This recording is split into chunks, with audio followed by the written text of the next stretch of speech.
안녕하세요, 김영호 변호사입니다. 오늘 영상은 조금 불편한 이야기를 해보려고 합니다. 배우자, 여자친구, 아내가 바람을 폈습니다. 그런데도 다시 살아보려고 하는 분들이 있습니다. 아이 때문에, 정 때문에, 아직 사랑해서 또는 내 인생이 무너지는 것 같아서 어떻게든 붙잡아 보려고 합니다. 그 마음 저도 이해합니다. 제가 남성분들 상간소송을 하면서 정말 많이 보는 경우인데요. 제 경험상으로는 남자분들이 바람핀 여자와 이혼 없이 계속 살려고 하는 경우들이 정말 많아요. 만약 배우자의 외도 때문에 고통받고 있어서 법률적 조언이 필요하신 분들은 설명란과 댓글에 비밀상담 요청 링크를 클릭해 주시고요. 오늘은 여자의 외도를 용서하려는 남성분들께 냉정하게 조언 드리고자 합니다. 바람핀 사람과 다시 사는 게 무조건 잘못은 아니에요. 근데요, 아무 생각 없이 다시 살면 그 관계는 회복되는 게 아니라 남자만 더 깊게 무너질 가능성이 높습니다. 그리고 더 무서운 건요, 바람은 한 번의 사건, 단순한 이벤트로 끝나는 게 아니에요. 그 이후의 관계에서 여러분의 자존감, 의심, 분노, 죄책감, 주도권이 전부 다시 재배치되는 거거든요. 그러니까 오늘 영상 끝까지 보시고 정말 다시 살 생각이 있다, 그런 생각이 있으시다면 딱 3가지만 기억하셨으면 좋겠습니다. 이 3가지를 통과하지 못한다면 그건 재결합이 아니라 상처의 연장전일 뿐이니까요. 자, 가장 먼저 여자가 미안해가 아니라 내가 뭘 망쳤는지를 아는가를 봐야 합니다. 바람에 들통나면 대부분 처음엔 미안하다고 합니다. 울기도 하고 빌기도 하고 다시는 안 그랬겠다고 말하기도 하죠. 근데 여기서 많은 분들이 착각해요. 상대가 우니까 사과하니까 이제 정신 차렸겠지 생각합니다. 근데 중요한 건 사과를 했느냐가 아니에요. 진짜 중요한 건 여자가 자신이 무엇을 망쳤는지 정확히 알고 있느냐입니다. 외도는 단순히 다른 사람을 만났다의 문제가 아니거든요. 외도는 관계 안에 있던 신뢰를 무너뜨리는 일이잖아요. 배우자의 시간을 속인 것이고, 배우자의 감정을 기만한 것이고, 부부 사이의 안정감을 박살낸 것입니다. 그런데 바람핀 사람이 이런 식으로 말한다면 조심해야 해요. 예를 들어서 나도 외로웠어, 당신이 나한테 관심이 없었잖아, 그 사람은 나를 그냥 그 사람은 내가 힘들 때 그냥 위로해줬을 뿐이야, 어차피 마음은 당신한테 있었어, 이게 그 정도로 큰일이야? 이런 말은 사과가 아닙니다. 이건 책임을 떠넘기는 거잖아요. 물론 관계 안에서 서로 부족했던 점은 있을 수 있죠. 부부가 인간이기 때문이죠. 대화가 부족했을 수도 있고 정서적으로 멀어졌을 수도 있고요. 부부 사이가 예전 같지 않았을 수도 있습니다. 하지만 그게 외도의 이유가 될 수는 없거든요. 관계가 힘들면 대화를 해야 되는 거죠. 다른 사람을 만나는 걸로 해결해서는 안 되는 겁니다. 불만이 있으면 해결을 요구해야지 몰래 배신을 해서는 안 되는 겁니다. 그러니까 다시 살지를 판단할 때는 상대가 미안하다고 말하는지만 보면 안 됩니다. 이 질문을 봐야 되는 거예요. 이 사람이 다 자신의 선택을 내 탓으로 돌리고 있는가? 내가 외롭게 해서 그랬다, 내가 무심해서 그랬다, 내가 여자로 안 봐줘서 그랬다, 내가 남자로서 부족해서 그랬다. 이런 식으로 가면 앞으로도 똑같습니다.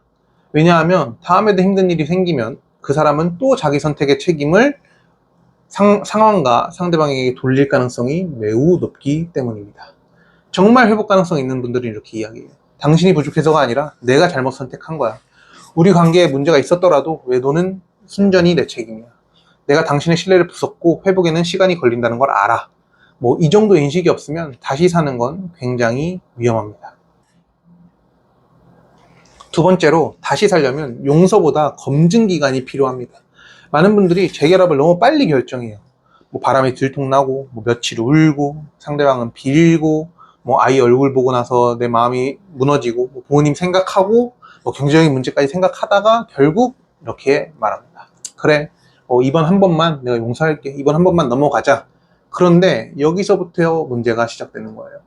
넘어가는 순간 상대가 이렇게 받아들일 수 있는 거예요. 이 사람은 결국 나를 못 떠나는구나. 물론 겉으로는 미안하다고 하겠죠. 하지만 관계의 깊은 주도권은 바뀌는 거예요. 이후부터 여러분이 무언가 이상한 낌새를 느끼면 당신은 의심하는 사람이 되고 상대는 감시받는 사람이 됩니다.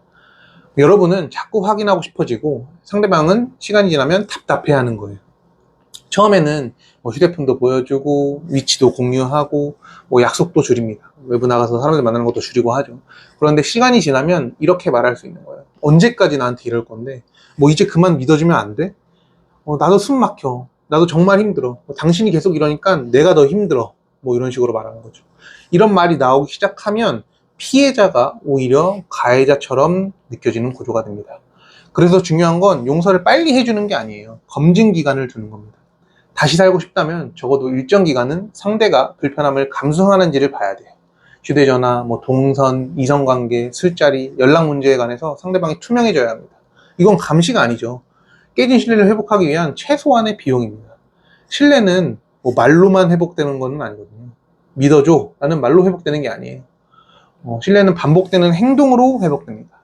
시간이 지나도 태도가 일관적인지, 불편한 질문을 해도 회피하지 않는지, 내 상처를 귀찮아하지는 않는지, 자기가 만든 결과를 감당하려고 하는지를 봐야 합니다. 여기서 중요한 기준이 하나 있어요. 상대가 이렇게 말하는 순간 재결합은 불가능하다고 생각하셔야 됩니다. 내가 이렇게까지 해야 해? 내가 나보고 평생 죄인처럼 살라는 거야? 이미 끝난 일인데 왜 자꾸 꺼내?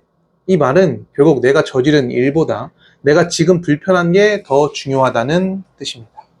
정말 반성하는 사람은 상대방의 의심을 억울해하기 전에 자기가 그 의심을 만들었다는 걸 먼저 압니다. 그러니까 다시 살려고 한다면 감정적으로 결정하지 마세요. 사랑하니까 한 번 더가 아니라 이 사람이 회복 과정을 견딜 수 있는 사람인가를 봐야 하는 겁니다. 그걸 못 견디는 사람과는 다시 살아도 결국 같은 문제로 무너지고 말 겁니다. 마지막으로 가장 중요한 건 관계를 유지할 때 내가 어떤 사람이 되어가는가입니다. 바람핀 사람과 다시 살 때 많은 분들이 상대만 봐요. 저 사람이 또 그 상간남과 연애하나? 연락하나? 저 사람이 또 거짓말하나? 아니면 진짜 반성하고 있나? 저 사람이 진짜 나를 사랑하나? 물론 중요한 이야기죠. 근데 더 중요한 게 있습니다. 그 관계 안에서 내가 어떤 사람이 되어가고 있느냐입니다. 예전에 나는 밝은 사람이었는데 계속 의심하는 사람이 되어갑니다. 예전에 나는 되게 자존감이 충만한 사람이었는데 상대방의 말 한마디, 표정 하나에 무너지는 사람이 됩니다. 예전에 나는 내 일도 하고 내 삶도 열심히 살았는데 이제는 상대방 휴대폰, 기가시간, 카톡 알림에 인생이 묶입니다. 이게 정말 무서운 거거든요. 외도는 상대방이 잘못한 일이잖아요. 그 후유증은 피해자의 성격을 바꿔버립니다.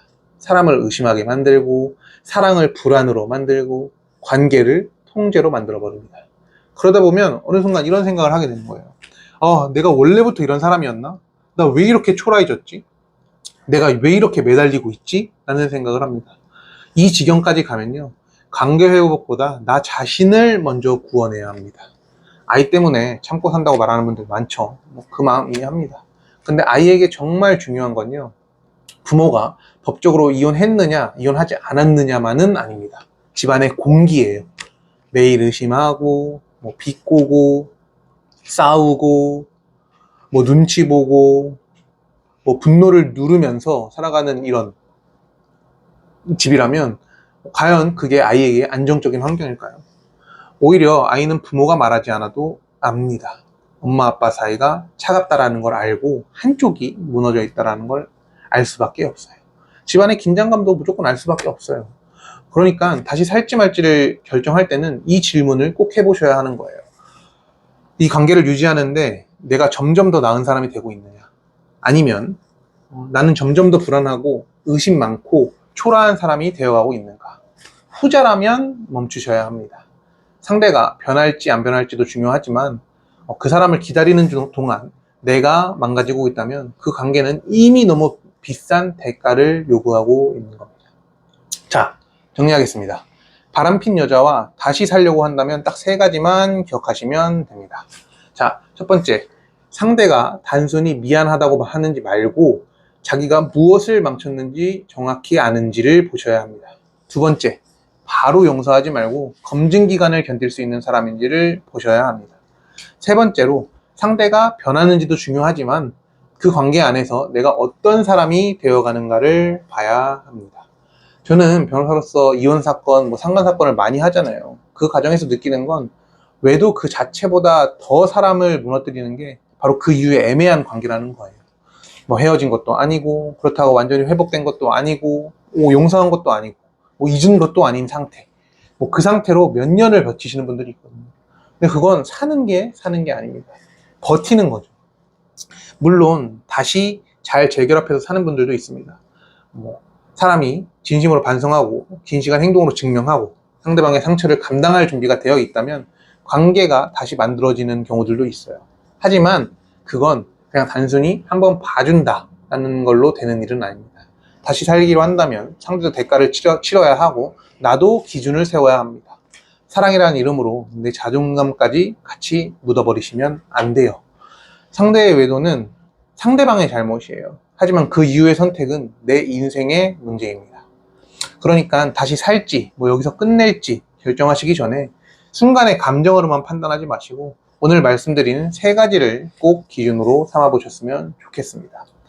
혹시 상대방의 외도로 고통을 받아 법률적 도움이 필요하신 분들은 설명란 및 댓글에 비밀상담 카톡 링크를 클릭해 주시고요. 오늘 영상이 도움이 되셨다면 좋아요 부탁드리겠습니다. 감사합니다.